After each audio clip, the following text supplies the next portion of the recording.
There are still days where I can be going about my daily task and I just stop and think to myself, I am here because someone gave the most selfless gift that you could ever possibly give.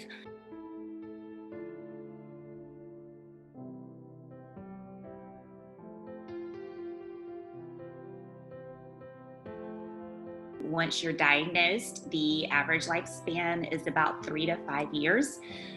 Unfortunately, my father's was much shorter than that. 6 months after his diagnosis, he ended up passing away. During my father's illness, albeit very brief, my husband, my other family members, and myself realized that I actually experienced a lot of the same symptoms that my father had.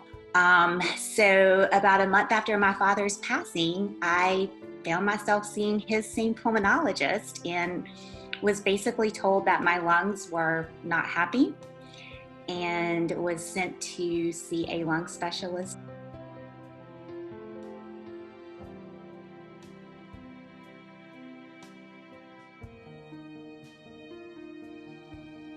I spent about the next year and a half after that really doing relatively well until we realized there was a spot on my lung that we were following that we were concerned was cancer.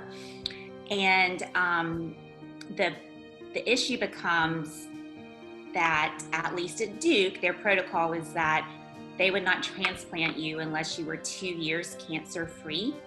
I went to stay at Duke for a week and have a lobectomy where they took out basically the bottom quadrant of my left lung. And when I was actually in the hospital, we were told that it wasn't cancer.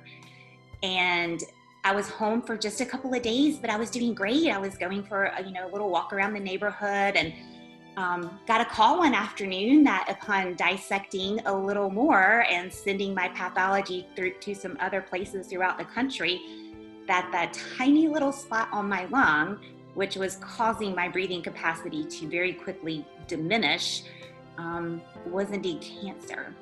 That very next morning, I woke up with an extremely high fever, an extremely low pulse ox, and went straight to the emergency room. We ended up going to the intensive, it was admitted into the intensive care unit, basically right a room or two down from where my father had passed just 2 years prior, and was basically told they were out of options.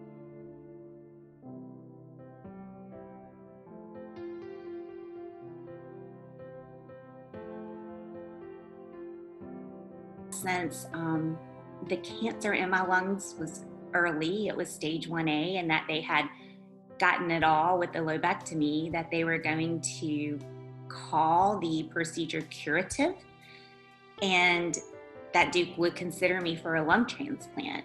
But I had to get there as soon as possible. I was life flighted to Duke, so I was put on a helicopter with only the clothes on my back. After being there about 24 hours, I was in extreme distress.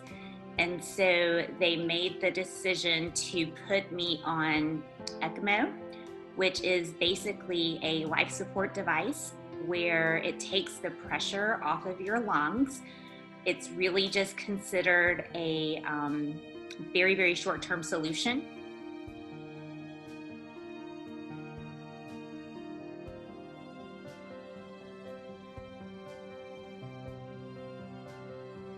I signed the papers for my transplant listing on the 2-year anniversary of my father's passing from the same lung disease that had landed me where I was.